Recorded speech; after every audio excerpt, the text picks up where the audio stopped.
Marion Arnaud, qui est membre de Cap Droit, aussi pendant tout un moment un peu le pilier du projet OVI, qui est sociologue, qui s'intéresse beaucoup depuis longtemps.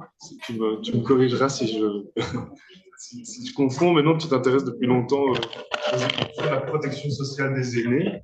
Tu as fait notamment une thèse qui était une sociologie des retraités modestes, et avant ça même, diverses missions institutionnelles pour la Caisse nationale de prévoyance de la fonction publique. Donc, ton dada, c'est la protection sociale des aînés, et puis maintenant la protection juridique peut-être plus, dans un sens plus large, des aînés, des personnes âgées. Et donc, tu vas nous présenter ta recherche que tu as menée dans le cadre du projet OVI en collaboration avec SIAGE, ta chère SIAGE, recherche sur le projet de convention relative aux droits des personnes âgées. Vous vous souvenez tous et toutes que cette question elle était au centre de notre Cap Lab de Metz en mars 2025, qui a tourné sur cette question de faut-il et va-t-on et pourquoi adopter une nouvelle convention internationale qui consacrerait des droits pour les personnes âgées. En quoi cette convention ajouterait des nouvelles choses par rapport à ce qu'on connaît, nous, très bien, la convention relative aux droits des personnes handicapées. Est-ce que cette convention est-ce que ces conventions vont se recouper, se faire concurrence? Est-ce que c'est redondant? Donc, questions qu'on s'est posées, questions au pluriel, plusieurs questions qu'on s'est posées à Metz. Depuis, il y a eu du nouveau. Juste après, le 3 avril, le processus avance. Donc, le Conseil des droits de l'homme des Nations Unies a adopté une résolution qui met sur pied un groupe de travail chargé de rédiger une convention internationale. Donc, comme ça a eu lieu en 2000 pour les personnes âgées, pour les personnes avec un handicap, maintenant, on voit le même processus qui avance petit à petit pour les personnes âgées. Et donc, tu vas nous parler de ton travail ici réalisé pour OVI et SIAGE, qui est une revue de littérature. Je te laisserai nous expliquer ce que c'est une revue de littérature sur cette question de projet de convention internationale des droits des personnes âgées. Tu as 2 heures. Je te laisse présenter comment tu as imaginé de découper ces 2 heures. On fait une pause à la moitié et on t'écoute. Eh ben, merci beaucoup, Louis. Merci pour cette invitation. Je suis très honorée de venir en séminaire pour présenter finalement, on va dire, des premiers résultats parce que cette mission pour laquelle j'ai été recrutée pour vivre, c'est comme ça que je suis rentrée dans Cap Droit, que j'ai rencontré Cap Droit, une mission de un peu plus d'1 an qui finalement a un peu débordé parce qu'entre-temps, je me suis un peu cassé le bras, enfin une petite fracture, voilà. On prolonge, on joue les prolongements. Finalement, voilà. Donc là, on vient présenter des premiers résultats. Et merci de rappeler aussi que je viens moi, plutôt d'une approche, on va dire, par la protection sociale, de la question des enjeux du vieillissement, par les évolutions de la protection sociale. On va voir, en fait, ce positionnement initial qui a été le prélude à ma découverte et à ma rencontre avec Ovi, finalement influence un petit peu la façon dont je me saisis de la mission qu'on m'a demandée, qui est celle de produire cette revue de littérature raisonnée. On va voir qu'on adopte une méthodologie systématique et comment est-ce que je réponds à cette demande. Donc, moi, ce temps de présentation, je l'ai conçu, on va dire, en 3 moments. Un moment où on va venir sur la définition du... Ah merde, attendez, pourquoi ça marche pas là, mon petit PowerPoint? Yes. Partie 1, partie 2, donc ça sera la première partie, introduction. Tu sais, parler un peu plus fort. Ah ok, ça marche. Je vais parler un peu plus fort. Le micro est là, sous mon nez. Pour venir sur l'introduction, présentation du cadre conceptuel, quelques définitions, et puis présenter la méthode avec ce fameux protocole Campbell. Donc, je pense qu'on prendra une première petite pause, peut-être une première série de questions à ce moment-là. Ensuite, je vous présenterai le corpus, qui est affiché ici d'ailleurs. Et ensuite, on va venir, mais assez rapidement, sur les résultats parce qu'ils sont en cours de traitement et les premières conclusions auxquelles on peut aboutir. Donc, sans plus attendre, si ça vous va, donc on fera une session un peu de questions, d'échanges après la présentation du protocole, après la présentation du corpus, et puis après, on fera une présentation de résultats, conclusion à ce moment-là. Donc, allons-y. Introduction. Donc, l'idée, hein, comme tu l'as rappelé, c'est de dire que finalement, malgré le fait qu'en 2006, les choses ont bien avancé pour les personnes en situation de handicap après l'adoption de la Convention des Nations Unies relative aux droits des personnes en situation de handicap, il n'existe pas à ce jour, j'ai envie de dire toujours pas, de convention similaire pour le droit des personnes âgées. Le contexte global, il est pourtant marqué par un processus de vieillissement démographique qui est identifié au moins depuis les années 70 au sein des instances transnationales, par l'identification aussi de l'existence de discriminations structurelles qui sont faites à l'encontre des personnes âgées, là aussi particulièrement bien documentées dans différents travaux de l'ONU notamment. Et dans les faits, donc la création d'une convention portée par les institutions de l'ONU, c'est un projet qui est évoqué, on va dire explicitement, au moins depuis, on va dire 1991 et particulièrement depuis 2002, puisque le gérontologue Robert Butler, à qui on doit la notion d'agisme, c'est lui qui a proposé un premier brouillon, une première version de ce que pourrait être cette CIDPA. Donc, les choses ont été discutées, sont discutées depuis bien du temps, et pourtant, aujourd'hui, en 2026, il n'existe toujours pas de tel objet juridique, et malgré le fait que cette proposition a été débattue, fait l'objet de nombreux colloques, d'articles, d'ouvrages, etc. Et donc, dans ce contexte, finalement, la revue de littérature scientifique, ça constitue un observatoire privilégié pour saisir le processus, alors non pas de conception, non pas d'élaboration de ces outils juridiques, hein, parce qu'on n'a pas accès, en tout cas moi j'ai pas accès à de tels documents, donc pour les juristes, je sais que ce serait chouette, pour eux c'est ce qu'ils attendent, nous on n'a pas ça. Par contre, nous, ce qu'on peut saisir, c'est le processus de mobilisation du modèle des droits humains pour répondre aux besoins relatifs de reconnaissance, de définition des droits, pour penser le droit des personnes vulnérabilisées par l'avancée en âge. Et donc, cette littérature scientifique, notamment, elle permet de rendre compte de l'existence de controverses, de justifications, de promotions, de coalitions disciplinaires, de transferts conceptuels qui sont susceptibles de freiner de faire avancer l'élaboration d'un tel instrument national. Et dans ce processus, un enjeu semble résider dans l'empreinte de la CIDPH sur le projet de la Convention internationale du droit des personnes âgées. Et donc c'est un peu l'hypothèse qu'on fait dans OVI, évidemment, et on pose l'hypothèse que la CIDPH, elle constitue tout à la fois un modèle normatif, une matrice argumentative, un précédent institutionnel, ou du moins un point de comparaison qui peut permettre de révéler les défis économiques, juridiques, sociopolitiques propres aux gens du vieillissement. Et donc, le défi qui est le nôtre dans le cadre de cette mission, c'est… Juste rapidement, c'est quatre usages, on va dire, de la CIDPH. CIDPH, effectivement, ça peut servir de matrice argumentative, de précédent institutionnel, de modèle normatif ou de point de comparaison. Ouais.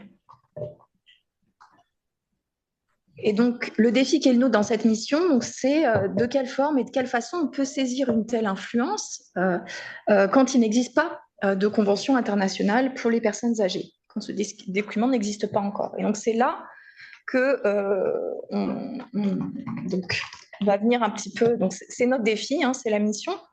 Alors, pour essayer de traiter cette question-là, on va d'abord revenir sur quelques définitions importantes.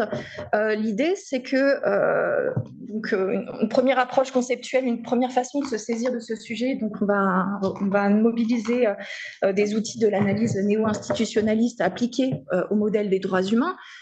Cette perspective épistémique, hein, elle invite à considérer que les institutions structurent le politique et façonnent les subjectivités individuelles. Donc c'est une approche, on va dire, un peu par le haut. Enfin, on part de l'hypothèse que ce sont les institutions qui vont déterminer finalement les conditions de vie des individus et la façon dont ils vont faire de l'agency, donc de se développer, enfin de faire des stratégies, d'évoluer dans un cadre normatif qui est donné. Donc cette approche néo-institutionnaliste, qu'est-ce qu'elle nous dit? Elle nous dit que déjà, en fait, le modèle des droits humains, on peut l'appréhender comme un registre normatif et juridique qui, dans le cadre des institutions de l'ONU, vise à définir des droits, à combattre des discriminations et à organiser la responsabilité des États face à des violations qui affectent les individus et des groupes socialement vulnérabilisés. Une des spécificités de ce modèle onusien, de ce modèle des droits de l'homme, c'est qu'il se rapproche finalement d'un rapport au droit qui est, qu'on appelle, si on reprend la typologie de Villejoen, des droits dits de troisième génération. Alors, je vous ai mis, je pense que c'est important qu'on revienne là-dessus. Donc, ces générations de droits, les droits de la première génération, donc pour comprendre la spécificité des droits de troisième génération, on revient d'abord aux droits de première génération, qu'on appelle aussi les droits fondamentaux, les droits libertés, qui sont assimilés à des libertés qui ont été donc issues de luttes, acquis donc à l'issue de luttes menées au XVIIIe et XIXe siècle pour se montrer l'oppression autoritaire, établir des droits tels que la liberté d'association, de religion, le droit de vote notamment. À côté de ça, on a une deuxième génération de droits, qu'on appelle aussi des droits sociaux, des droits créances, qui ont émergé à mesure que le monde s'industrialise, avec une attention croissante portée à l'égalité, aux droits économiques et sociaux, et notamment à la protection des travailleurs qui étaient affectés par des conditions de vie difficiles dans les usines, et l'obligation faite aux États d'assurer l'accès, l'éducation, la protection aux soins de santé. Donc, moi, avec mes histoires de retraite, je suis plutôt dans ce prisme-là, enfin, j'étais plutôt.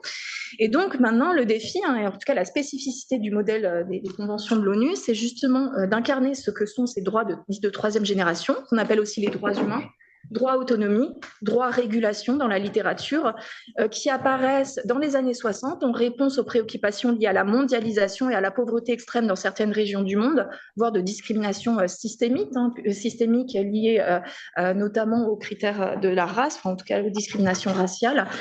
Et donc, ce sont des droits qui sont collectifs, qui ont vocation à être universels, à être inscrits dans un monde multilatéral, et donc qui sont rapprochés à des droits comme le droit à un environnement sain, le droit à l'autodétermination, et évidemment, comme ça nous intéresse, le droit à l'autonomie de vie. Alors, évidemment, donc ça veut bien dire que les conventions internationales de l'ONU, ce sont des droits de troisième génération. Et donc, il constitue au sein de ces droits de troisième génération encore une catégorie particulière d'instruments qui distingue d'autres textes tels que les déclarations, des pactes ou des chartes. Ils s'en distinguent par leur capacité à formaliser des droits et à cibler la lutte contre les discriminations visant des groupes identifiés comme particulièrement vulnérables.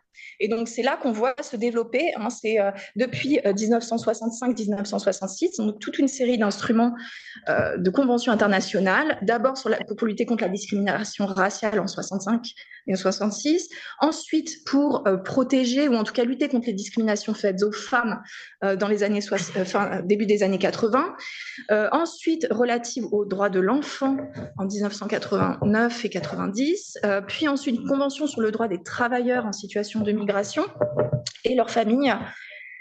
Donc là, on est en 2003, enfin, en tout cas de 80. C'est un long processus de ratification d'adoption entre 1990 et 2003. Et enfin, donc ce qui vous occupe particulièrement chez Cap Droit, donc la CEDPH en 2006 sur les personnes en situation de handicap. Alors, ces traités, ils ont un ensemble de caractéristiques. Notamment, ils sont juridiquement contraignants. C'est ce qu'on appelle des binding treaties. Voilà, ils contraignent les États qui les ratifient. Donc, du coup, ça implique un certain nombre de juridictions spéciales et un certain nombre de contraintes pour les États. D'ailleurs, c'est ce que n'aime pas Trump, qui est assez très vite défait de ses obligations vis-à-vis de telles conventions. Autre élément à souligner, c'est que ce sont des droits donc, de mise en œuvre progressive. Ça veut dire que l'adhésion à ces traités, elle n'implique pas de transformation immédiate dans les institutions nationales, mais ça crée une obligation de trajectoire. Il faut produire des politiques, des indicateurs, des garanties, voilà, des dispositifs de recours. Et là aussi, c'est des dispositifs qui sont un peu longs à mettre en place. Mais ce que je vous propose de retenir principalement aussi, c'est que c'est un référentiel, ces conventions internationales de l'ONU, c'est un référentiel parmi d'autres pour penser le droit des personnes âgées. Alors, en effet, donc, il y a des auteurs comme Kelly et Inès qui ont remarqué que finalement, ces conventions internationales, elles se caractérisent par une dimension internationale qui se distingue d'autres outils juridiques élaborés dans des cadres régionaux.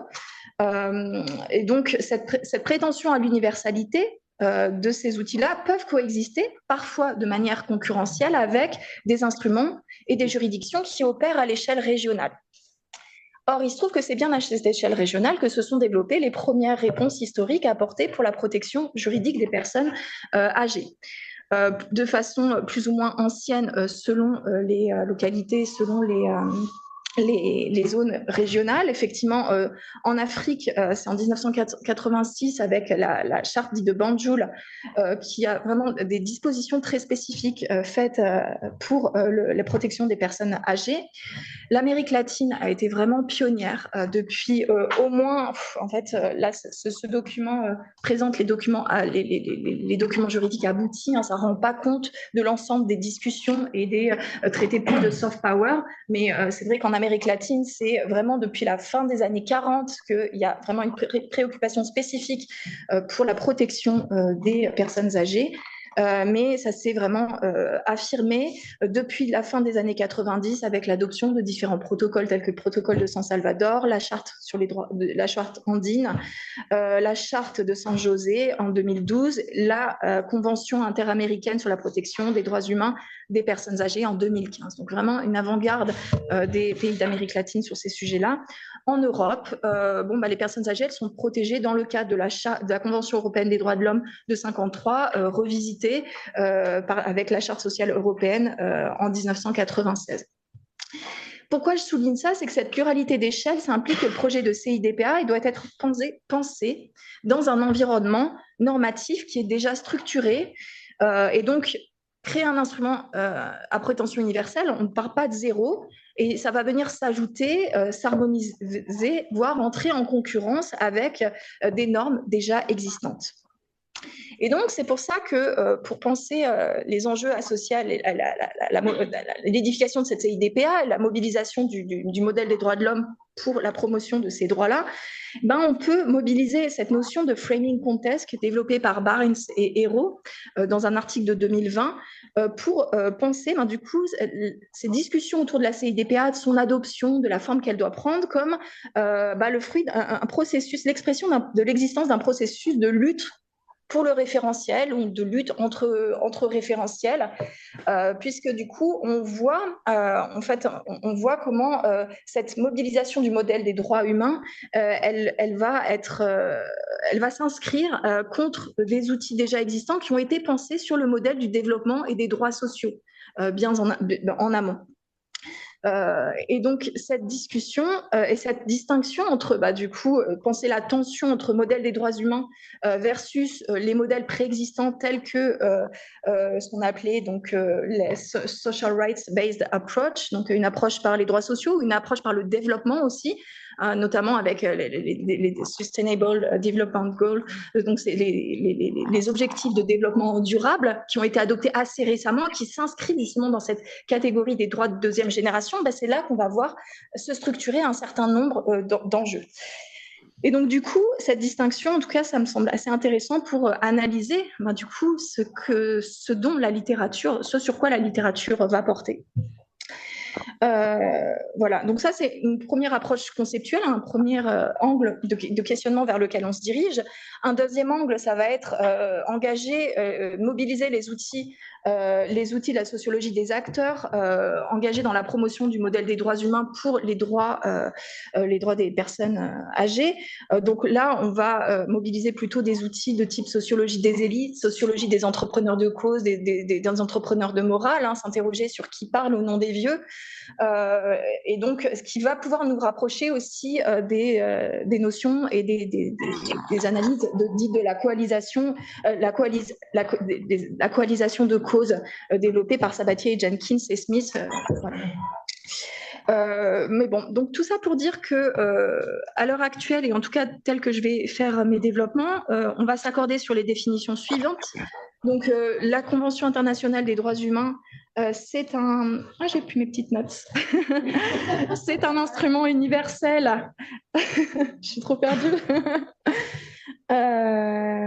Voilà, donc la Convention des droits de l'homme, donc ce sont des Voilà, c'est un instrument universel qui est contraignant, qui mobilise le référentiel juridique des droits humains afin de formaliser des droits et des obligations dans une logique de lutte contre les discriminations et de protection des groupes spécifiques considérés comme particulièrement vulnérables. Et le projet de CIDPA, il s'inscrit dans ce modèle, mais il est traversé donc par des controverses, par des challenges, en tout cas des discussions qui opposent différents cadres normatifs. Et notre question, c'est donc finalement de s'interroger donc qui sont les acteurs qui sont engagés dans la mobilisation de ce modèle des droits humains pour la promotion des droits des personnes âgées. Et voilà, et comment rendre compte de l'existence d'un tel processus épistémique qui est en route. Et donc c'est là évidemment que se justifie, ou en tout cas qu'on va trouver toute une pertinence à la production d'une littérature, d'une revue de littérature. Donc j'enchaîne directement sur la partie méthode. Cette partie méthode, donc comment on va engager une telle revue de littérature. Je vais diffuser d'ailleurs ce petit document qui est une synthèse des résumés des différents articles qui constituent le corpus qui est affiché là et puis que je vous invite peut-être à regarder quand vous aurez un peu le temps tout à l'heure pour voir à quel niveau il peut y avoir des références qui pourraient vous intéresser. Alors, déjà, c'est quoi une revue de littérature systématique? L'idée, c'est que donc, une revue de littérature, c'est une étape indispensable à tout travail de recherche, à toute démarche scientifique. Avant de présenter des résultats et de dire en quoi est-ce que ce qu'on a à dire, c'est intéressant, il faut essayer de comprendre qu'est-ce qui a déjà été fait et dialoguer de façon à pouvoir dialoguer avec des interlocuteurs et mobiliser différents outils afin de ne pas partir de zéro et de pouvoir s'inspirer de ce qui a déjà été fait pour justement produire de la connaissance. Alors, dans la méthodologie des revues de littérature, les auteurs ne s'accordent pas. On identifie entre 4 et 14 méthodologies différentes de revues de littérature. Moi, je vous propose de retenir qu'il existe, on va dire historiquement, la première façon de faire des revues de littérature, c'était les revues de littérature dites narratives, c'est-à-dire qu'à partir du corpus qu'on avait déjà constitué, on traitait les données et puis on les interprétait assez rapidement. Donc il y avait vraiment des biais d'interprétation qui pouvaient apparaître de façon très rapide. Puis ça s'expliquait aussi. Donc ça, c'est jusque dans les années 90 que c'est ce type de revue de littérature qui domine dans la méthodologie scientifique. Et c'est évident que c'est lié aussi aux avancées technologiques. Mais l'idée, c'est que le deuxième type de revue de littérature, c'est, on va dire, ce qu'on appelle les scoping review. Donc, c'est des approches, on va dire, plus référencées, un peu plus thématiques, mais analytiques. Donc, l'idée, c'est que là, on va chercher à regarder dans les bases de données selon notre thème spécifique. On va engager une recension des articles par le thème qui est le nôtre, de façon à pouvoir essayer de constituer un corpus assez exhaustif sur un thème particulier. Et donc, l'idée, c'est que c'est une revue qui est assez robuste, mais qui, du coup, se heurte au fait qu'on ne va pas trouver nécessairement des résultats qu'on n'aurait pas escomptés, puisque, du coup, on est quand même déterminé par les hypothèses de départ, et en tout cas, il existe un biais dans la façon d'engager, de restreindre ses recherches à un seul thème. La dernière, donc c'est là où intervient la revue de littérature systématique. Alors, la revue de littérature systématique, on peut la définir comme une revue qui porte sur une question de recherche clairement définie.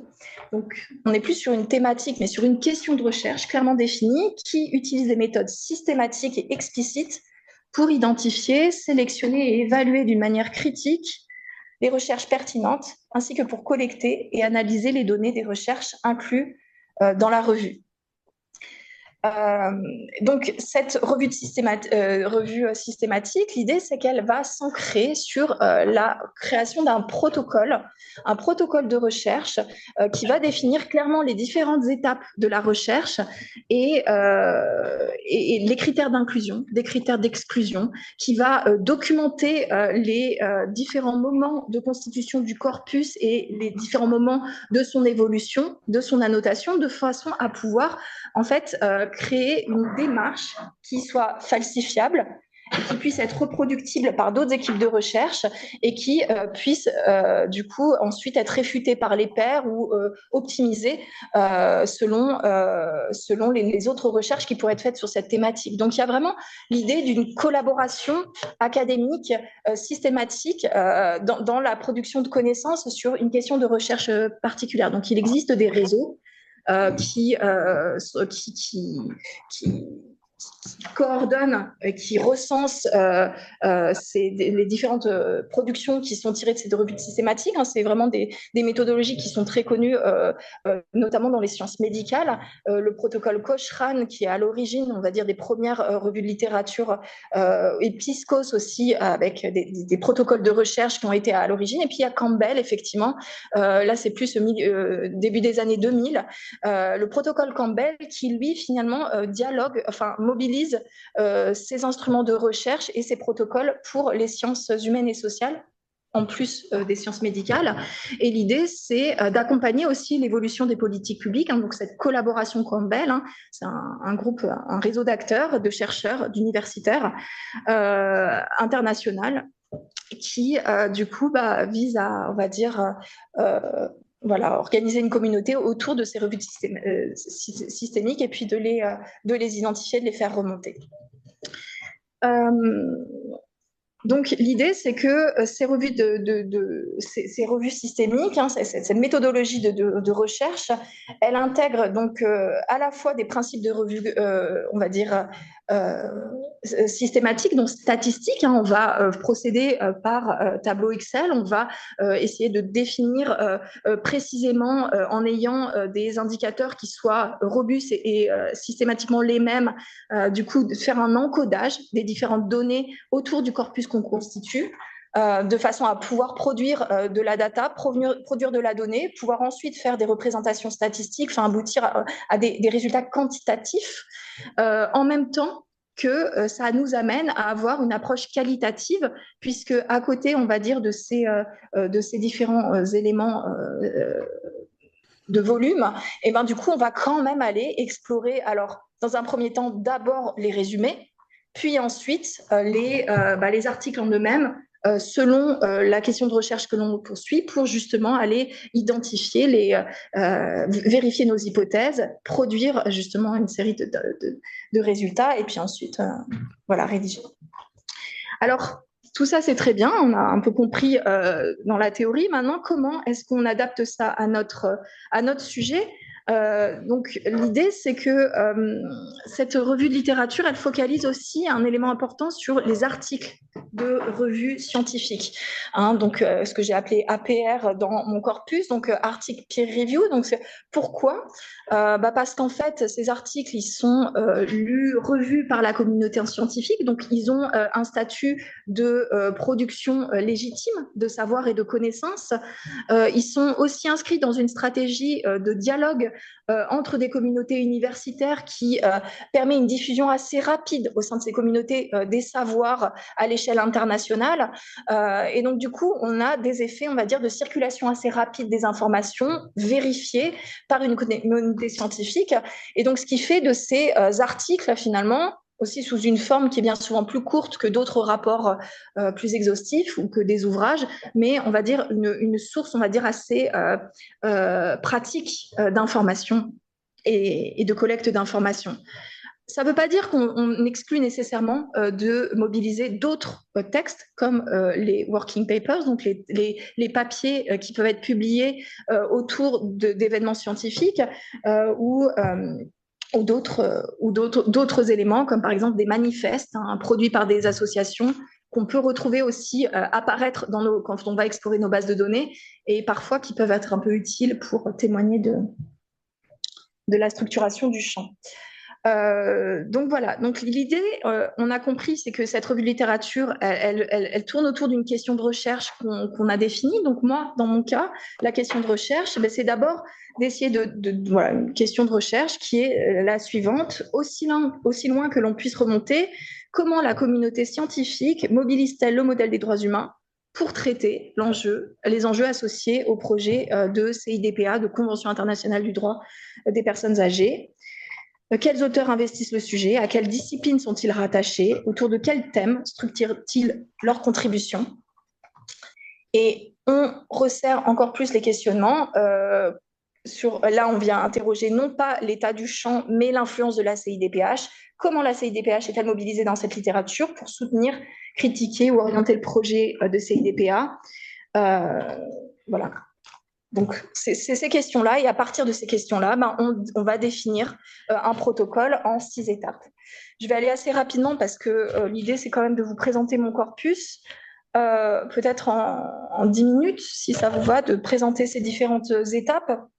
On pourra échanger après là-dessus. L'idée, c'est que ça, c'est vraiment quelque chose que j'ai entrepris donc, entre avril et janvier. Et donc, j'ai identifié, on va dire, 6 étapes. La première étape, l'identification des bases de données. Alors, ça, c'est vraiment ce qui m'a pris, je dirais, environ 2 mois.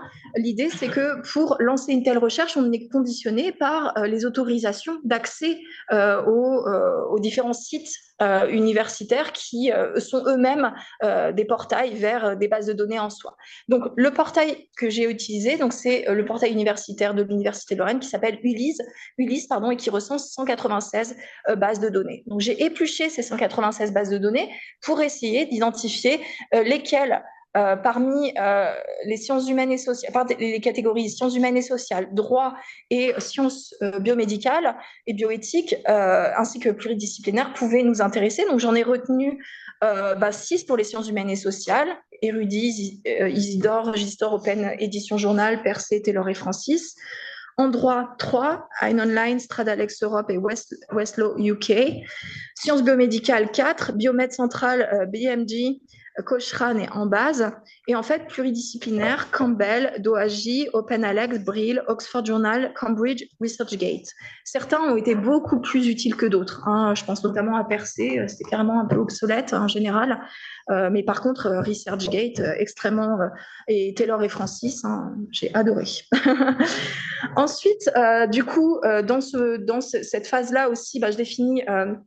que je vais essayer de me focaliser sur des articles, même si je ne m'interdis pas d'aller voir ailleurs quand c'est justifié par le fait que ça correspond à mes critères d'inclusion. Et enfin, du coup, je suis restreinte à l'usage de l'anglais et du français.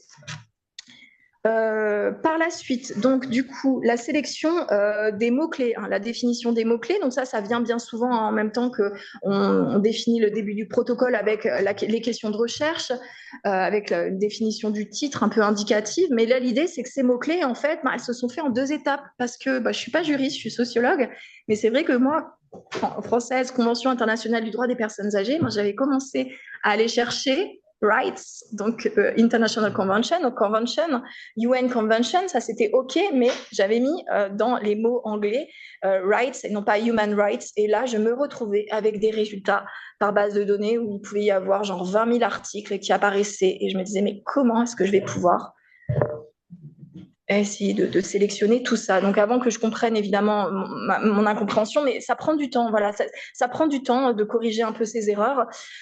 Donc j'ai envie de dire que si pour l'identification des mots-clés, elle s'est fait assez intuitivement en français, convention internationale, droit et personnes âgées, ou adultes âgés, mais là, c'était vraiment, pour le cas français, c'était OK. Et pour le cas, pour les mots en anglais, donc UN Convention, parfois, j'ai ajouté aussi International Convention,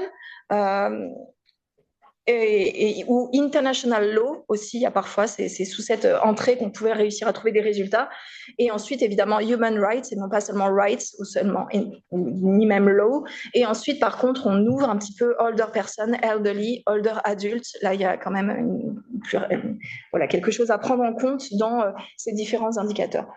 Quand on rentre ces mots-clés dans notre base de données, ça nous sort, même si ça paraît assez focalisé, assez bien défini, ça va nous sortir facilement plusieurs milliers d'articles en fait pour chacune des 23 bases de données que j'ai citées précédemment.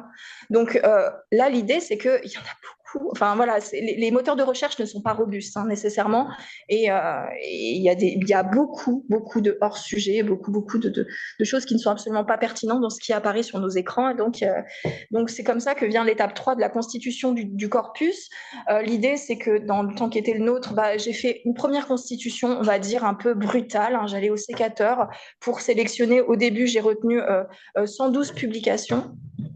Il y avait 68 déjà articles scientifiques assimilés. Non, je pense qu'il y en avait beaucoup plus. Mais voilà, donc étalé. Donc comme il n'y avait pas de borne non plus, donc j'ai repéré que le premier, il était donc non pas 67, mais 76 et 2025. Il y avait 161 auteurs et co-auteurs différents, issus de différentes disciplines, donc law, gérontologie, social work, global health, nursing studies, etc., répartis sur 5 zones géographiques, avec très vite quelque chose qui est arrivé et qui est apparu, c'est qu'on n'a pas de données sur l'Amérique du Sud, donc c'est quand même un gros biais, mais je ne pouvais pas faire autrement. L'idée, c'est que une fois qu'on compose ce corpus, donc là, on va donc ça, c'est vraiment une sélection par mots-clés et par titre. Ensuite, on va là essayer de recenser tous les résumés et constituer un premier document. Moi, comment je fonctionne, c'est que dès la première étape, je fais aussi ce travail de recension, un premier travail de recension par Excel. Et ensuite, lors de cette deuxième étape, donc là, on est à peu près en termes de temporalité, je dirais, septembre, octobre. On va lire les résumés, on va aller refaire une sélectionnée un peu plus fine, et puis on va finalement finaliser le corpus. On va aussi encoder les informations, donc c'est là qu'on va commencer un petit peu à voir à quelle discipline est-ce que se rapprochent les auteurs, à quelle université est-ce qu'ils sont rattachés, dans quel pays, les revues, pareil, à quelle discipline est-ce qu'elles sont rattachées. Enfin voilà, donc on va se faire un encodage un peu plus fin. On finalise le corpus, donc là ça nous amène au 20 décembre, où j'ai effectivement 98 publications, 78 articles scientifiques et assimilés. C'est un peu bizarre, mais ça, c'est mon corpus final, mais auparavant, ce n'était pas 68. Donc, étalé, entre 76 et 2025, 150 auteurs, disciplines différentes, 5 zones géographiques, voilà. Donc, maintenant, on est à la stade traitement des données, rédaction, et je vous propose qu'on va traiter les données ensemble. Je veux présenter mon corpus. Est-ce qu'on fait une petite série de questions une pause, je ne sais pas. Vous en êtes où? Pas de questions? Oui.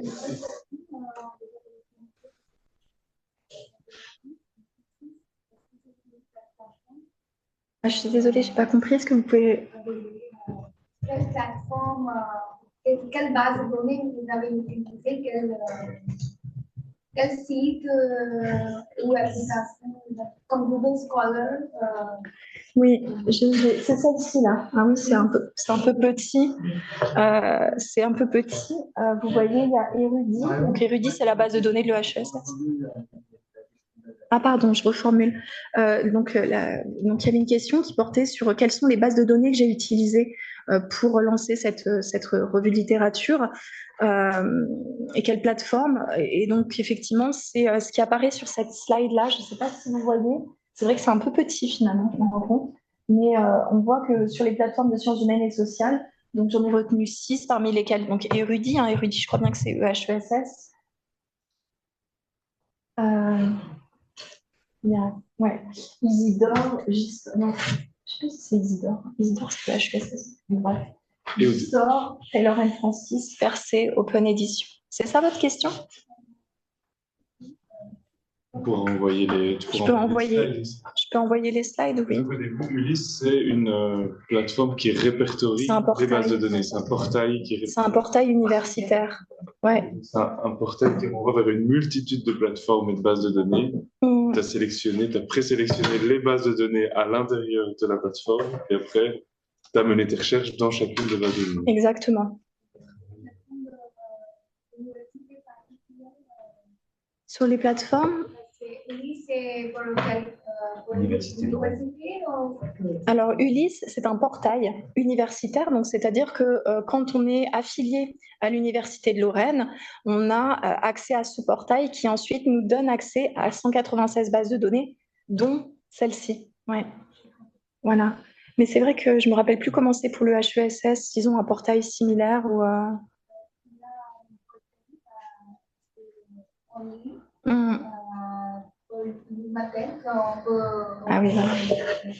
C'est ça. C'est ça. Mais c'est vrai que j'ai quand même cherché, j'ai quand même mené l'enquête pour savoir comment il était fait ce portail. Et donc, il fallait que je recense aussi toutes les bases de données pour savoir vraiment ce vers quoi, qu'est-ce qu'on pouvait utiliser pour justifier justement de mes choix. Il y a Julien qui répond. Isidore, c'est le moteur de Humatech. hier. Je ne sais pas ce que c'est. Je ne sais pas si ça vous parle. Humanum Ouais. hier étoile. Vas-y. Non, je Oui, disais, Rudy, juste- c'est le moteur. canadien. Ouais. Oui, oui, Isidore, c'est le moteur rattaché à Humatech.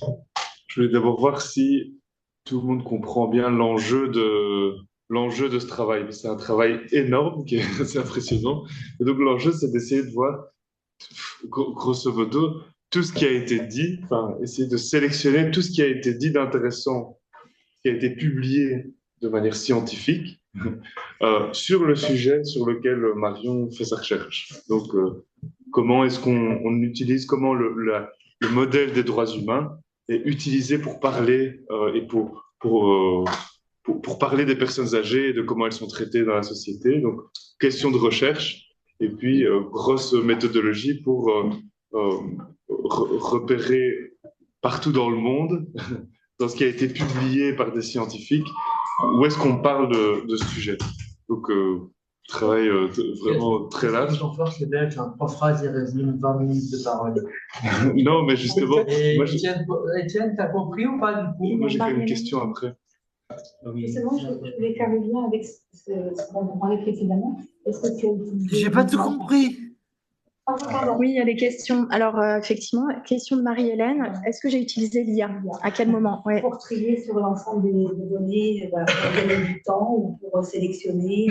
Ouais, c'est une très bonne question. Et effectivement, je me suis, alors, avec mes toutes petites compétences, donc on était en avril, je voyais vite fait comment fonctionnait ChatGPT. Quand je lui demandais, va sur telle base de données et essaie de lancer une recherche à partir de ces mots-clés, en fait, ça ressortait absolument rien. Mais j'ai bien compris en allant faire la recherche manuellement que même en mettant 3 mots-clés, c'est pas beaucoup, hein, UN Convention, Human Rights et Older Person, eh ben, on arrive à des résultats où on a parfois 17 000 articles qui s'affichent dans la base de données. Donc, moi, à l'échelle de ma pratique, à cette étape-là, l'IA ne sert à rien. Par contre, quand on a justement produit un tableur Excel avec tout ce travail extrêmement laborieux, minutieux, mais d'encodage, là, on peut justement faire sortir, et notamment pour les graphiques, là, on peut sortir des choses intéressantes. Et c'est à ce stade-là, moi, que je vais plutôt mobiliser l'IA. Mais du coup, ça veut dire qu'il faut être, et ça, c'est vrai quelque chose, comme j'avais pas d'expérience en amont, excuse-moi, mais du coup, il a fallu que je prenne le temps de savoir comment je construisais ce tableur Excel aussi, pour justement pouvoir, et alors, le nombre de fois où je pensais que j'avais fait un bon tableur Excel, et où du coup, je l'ai balancé à l'IA, qui me dit, ah mais non, il n'y a pas 98 articles, il y en a, genre, il y a des doublons et compagnie. Ça, c'est vraiment, voilà, c'est un dialogue, c'est un assistant de recherche. D'abord, une petite réaction. Quand on parle d'IA, maintenant, on pense directement IA générative et ChatGPT, mais en réalité, lorsqu'on utilise un modèle de recherche, on est déjà face à une forme d'intelligence artificielle dans la sélection de ce qui est, la sélection de ce qui est pertinent, dans l'ordre de ce qui apparaît. Google, c'est quand même. Alors, il n'y a pas de spécialiste de l'IA pour parler de quelles sont les différences fondamentales à tel ou tel moment dans le développement de la technologie, mais on est quand même déjà en train d'utiliser une forme d'intelligence artificielle et de tri dans l'utilisation d'une base de données comme ça. Moi, je voulais demander, tu parlais de milliers d'articles, même si je comprends bien, même réduit, sélectionné, tu parles de milliers d'articles et de couper au sécateur.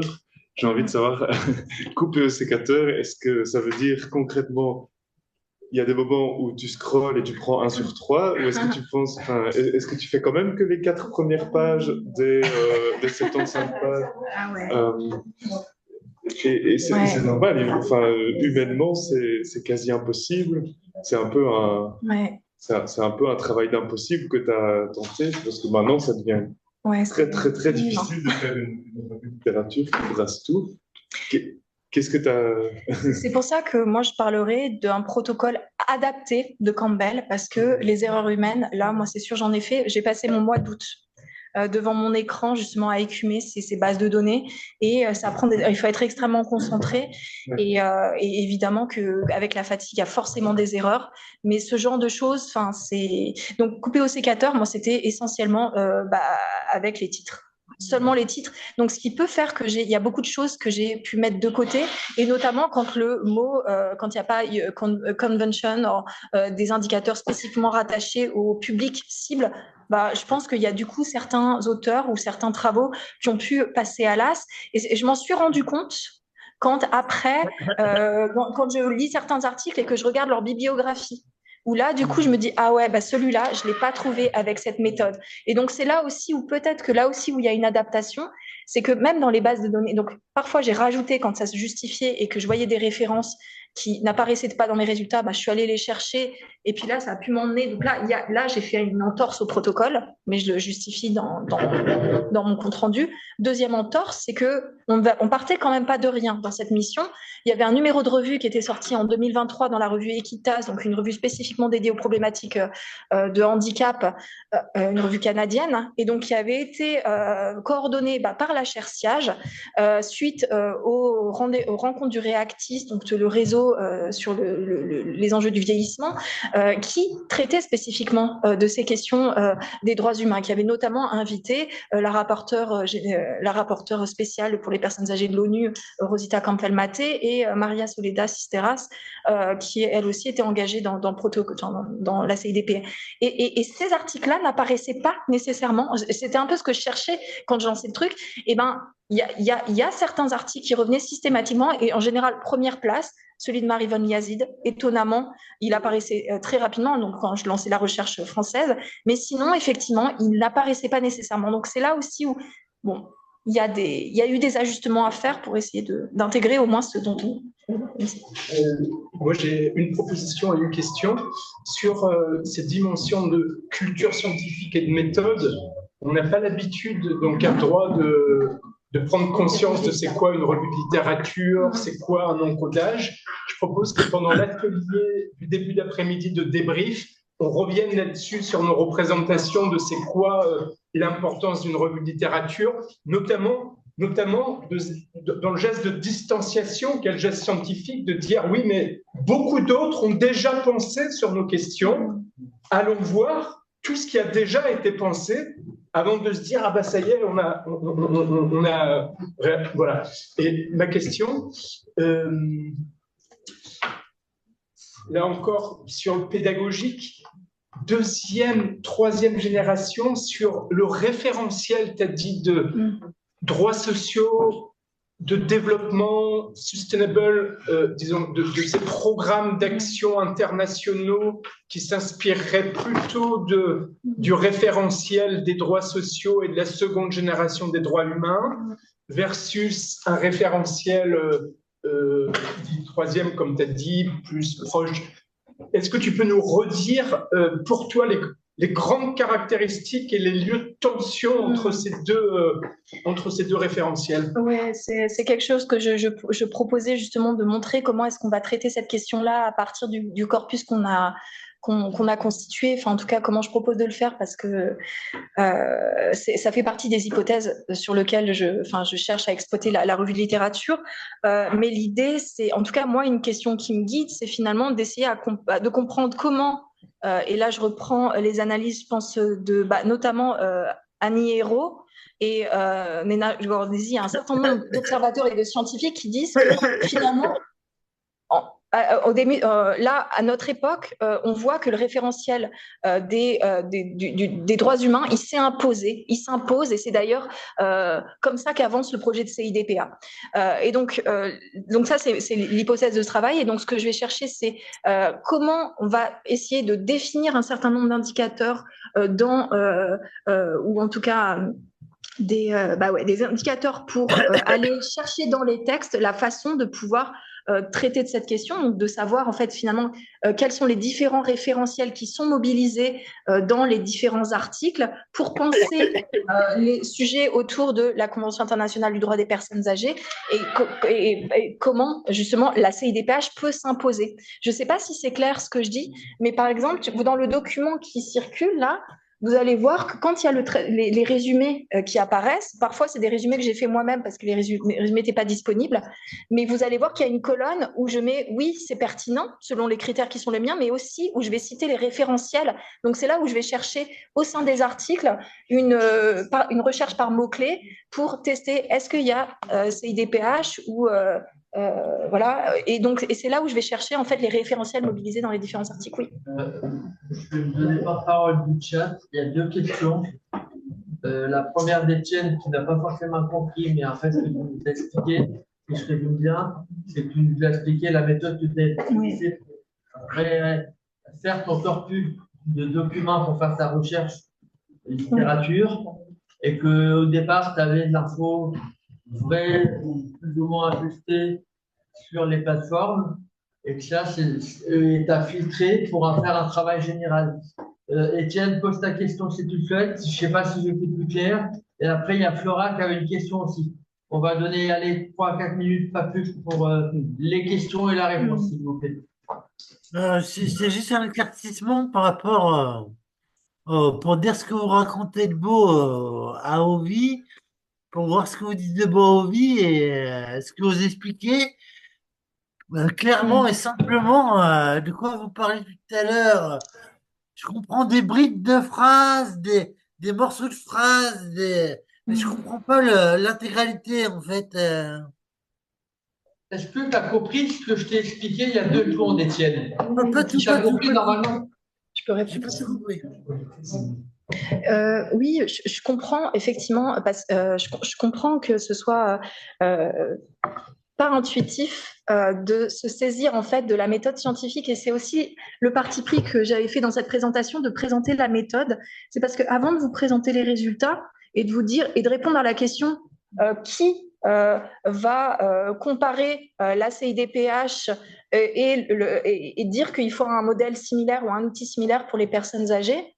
Bah, pour répondre à cette question, moi, je dois définir toute une procédure de recherche qui va permettre de produire des résultats qui soient des bons résultats, qui soient des résultats qui sont qui vont se rapprocher le plus de façon le plus près de ce qu'on pourrait dire que c'est vrai.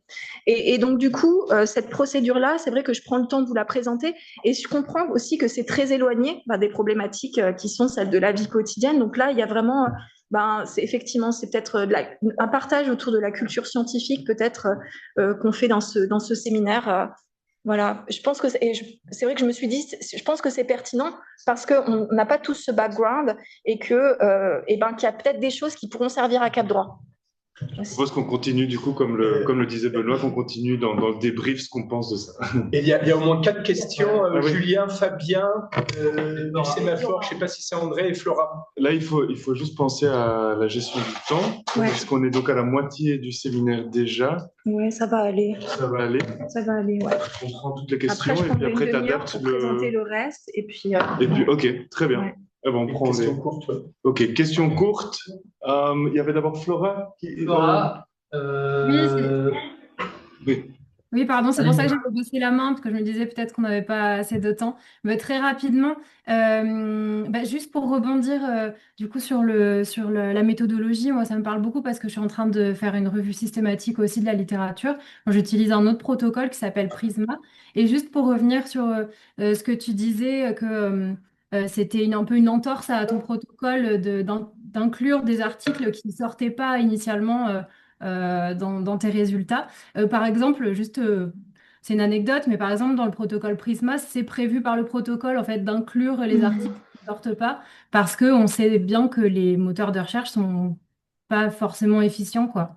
Donc voilà, juste c'était une petite anecdote comme ça. Et moi, j'avais une question sur le cadre conceptuel. Tu as parlé à un moment du rapport hiérarchique. Je sais pas, j'ai peut-être mal compris, du rapport hiérarchique qu'on pouvait avoir entre les textes internationaux versus les textes locaux. Est-ce que tu as parlé d'une référence d'un auteur et j'ai pas noté. Je sais pas si c'est clair ma question. Si, c'est clair.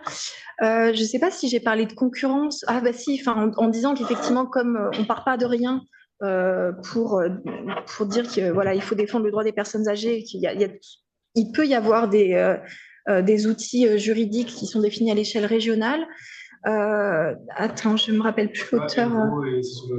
Ah bah là, oui, le Framing Contest, ça c'est Annie Hero et Andrew Barnes qui ont publié en 2020 justement un article qui est dans la base de données et que je vais présenter sur lequel je vais revenir. Ouais, je comptais justement revenir dessus en fin de présentation. Merci. Ouais. Question suivante. Je vois pas moi, il y avait Julien, c'est ça? Julien. Oui. Fabien avant moi. Fabien? Oui, bonjour. Alors moi j'avais une question. Vous m'entendez? Oui.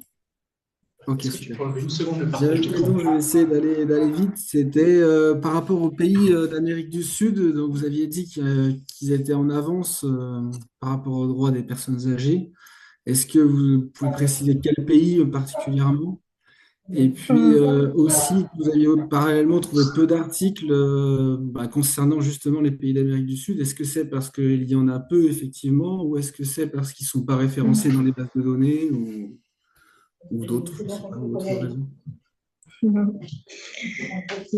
Marie-Hélène dit que c'est parce qu'il y avait de très bons anthropologues. En tout cas, alors moi, ce que je sais, c'est de ce que j'ai lu, effectivement, notamment dans le numéro de la revue Equitas, que je vous invite à lire. Donc c'est un numéro de novembre 2023. Et ça, je pense que Jean-Philippe, tu seras plus à même de répondre à ma place. Mais en tout cas, le Chili a été vraiment à l'avant-garde parce qu'il y a carrément eu un ministère pour les personnes âgées. Alors, je ne me rappelle plus en quelle année, mais voilà, il y a ce genre de dispositifs et de dispositions qui existent.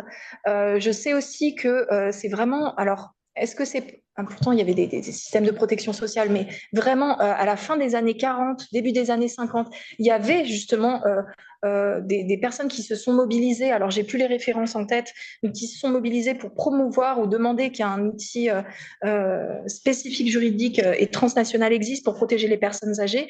Bon, je me rappelle plus à quel moment dans la littérature est-ce que j'ai lu ça. Je pense qu'effectivement, donc ça c'est des informations qui arrivent en fait au fur et à mesure de la lecture des différents articles qui sont notamment liés à justement l'état des lieux l'état des lieux du cadre juridique qui existe sur le droit des personnes âgées. Donc là, c'est beaucoup des articles qui sont parus entre fin des années 2000, début des années 2010, et je pense notamment peut-être à Frédéric Maigret. Je ne sais pas si vous voyez cet article, mais il est vraiment cité comme référence où il revient justement sur les différents outils qui existent. Et là, il y a des informations justement sur l'avancement des pays d'Amérique latine sur ce sujet-là. Mais sinon, en l'état, je pourrais moins bien vous répondre. Et dans le corpus, effectivement, je ne sais pas si c'est ce qui apparaît en tant que tel, mais il y a deux auteurs. En fait, c'est pas l'entrée par les articles qui permet de montrer qu'il y a des pays d'Amérique latine, c'est par les auteurs. Et là, effectivement, on a une Mexicaine et une Chilienne, et qui sont en fait celles qui ont écrit l'article dans Equitas. En fait, elles l'ont pas vraiment écrit, puisque du coup, ça a été réécrit à partir des interventions données lors du Reactis. Donc voilà, il y a des petits… c'est un produit scientifique un peu spécifique. Mais je vous invite à le lire si ça vous intéresse. Si je vous sur la question pourquoi il y a peu d'articles sur l'Amérique latine, notamment parce que il reste une paroi pas très étanche entre la littérature hispanophone et la littérature en anglais et en français. Et une bonne partie du monde, notamment l'Europe utilise beaucoup, alors en partie le français, mais surtout l'anglais. Mais sinon, tout le continent sud-américain utilise l'espagnol, et du coup, il y a une paroi un peu imperméable. Et c'est c'est le constat de base de Gildas Bréguin quand il a créé les cahiers franco-latino-américains d'études sur le handicap, qui est une revue précisément qui est en français, en espagnol et en portugais, qui essaye de donner un peu plus de visibilité à l'intérieur du monde francophone, parce que c'est pas en anglais du coup, mais un peu plus de visibilité dans le monde francophone de tout ce qui existe, mais auquel on n'a pas accès ou peu accès comme études sur le handicap. Je ne sais pas si le vieillissement fait partie aussi de leur... Alors, même constat dans le domaine du vieillissement, c'est qu'il y a une foultitude de travaux en espagnol, mais qui ne sont pas traduits en anglais, notamment sur la question de l'intergénération, de la discrimination par l'âge. L'intérêt est de regarder comment l'IA va pouvoir nous donner accès directement. Donc, comment on va pouvoir améliorer les revues de littérature en passant par l'IA qui n'a plus de problème de barrage de langue. Ceci dit, il y a un certain nombre de leviers, par exemple la revue ibéro-américaine de sciences sociales, avec laquelle on a produit des articles qui sont ensuite traduits en espagnol et en anglais. Donc des revues un peu piliers, que vous connaissez peut-être un peu moins, avec lesquelles on peut vous mettre en contact. La revue ibéro-américaine de sciences sociales est en fait une sorte de trait d'union, en fait. Mais très clairement, l'anglais a occulté toute une partie de la matière grise dans le champ du vieillissement. Ça, c'est le premier point. Le deuxième point, en complément de ce que dit Marion à l'instant, c'est qu'il y a une charte des droits fondamentaux des personnes âgées ibéro-américaine. C'est-à-dire qu'en 2012, cette zone du monde a décidé d'aller plus loin sur la partie des chartes. Et cette charte, d'après ce que j'ai compris, est aussi une charte qui oblige le gouvernement. D'ailleurs, le gouvernement, c'est la convention ou la charte de San José de 2012. Donc, c'est une des raisons pour lesquelles, en fait, effectivement, ce monde ibéro-américain a des choses à nous apprendre parce qu'ils vont un peu plus loin dans le sens des engagements du gouvernement par rapport aux personnes âgées. Il y avait le même dans le champ du handicap. Il y avait d'abord une convention interaméricaine de protection de la discrimination des personnes handicapées. Alors, c'est une stratégie de contournement parce que les Américains bloquaient au niveau de l'ONU. C'est pas seulement Trump, hein. Les démocrates se sont opposés quand même aux conventions régulièrement et ont expliqué que c'est le droit des États avant le droit supranational des conventions. Donc, dans l'équilibre des forces, on va voir que les États-Unis ont en fait une approche assez constante des traités internationaux depuis l'entre-deux-guerres. Est-ce que vous entendez là en distanciel? Oui. Ah, super, non, c'est bon, c'est entendu. Ok, merci. Non, c'est bon. Je pense que j'aurai des éléments sur la sur la partie suivante, sur les questions d'analyse. Ça me permettra d'y voir plus clair. Inutile de prendre du temps là. Merci. On est bon? Est-ce qu'il restait encore une question, une intervention? Est-ce qu'on ferait une petite pause maintenant? Sinon, ce sera sans pause. Oui, clairement. Est-ce qu'on ferait quand même... J'ai pas compris ce que disait le contenu exactement. Si je comprends des brides de phrases quand Visio Sud s'exprime. Et j'ai pas tout compris. En fait, si elle peut me dire simplement, clairement, rapidement de quoi elle parle exactement. Rapidement et clairement. Donc, quand moi je parle? Si Marion, tu veux résumer, Marion va essayer de résumer en une phrase l'objet de sa présentation. Et puis, je propose qu'on fasse une pause jusqu'à 50 et on reprendra pour 40 bonnes minutes de séminaire. Ouais. Okay. En une minute, en une phrase, on se pose la question de savoir pourquoi il y a une convention internationale pour le droit des personnes en situation de handicap qui existe et pourquoi ça n'existe pas pour les personnes âgées alors que c'est un projet qui existe depuis environ 30 ans et qui est discuté. Et pourquoi finalement ça a marché pour les personnes en situation de handicap, pourquoi ça ne marche pas pour les personnes âgées. Et on va essayer de lire tout plein d'articles pour essayer de comprendre, répondre à cette question-là. Et là, je présentais la façon dont je sélectionne ces différents articles pour que ce soit le plus proche d'une réponse qui nous permette de mieux répondre à la question.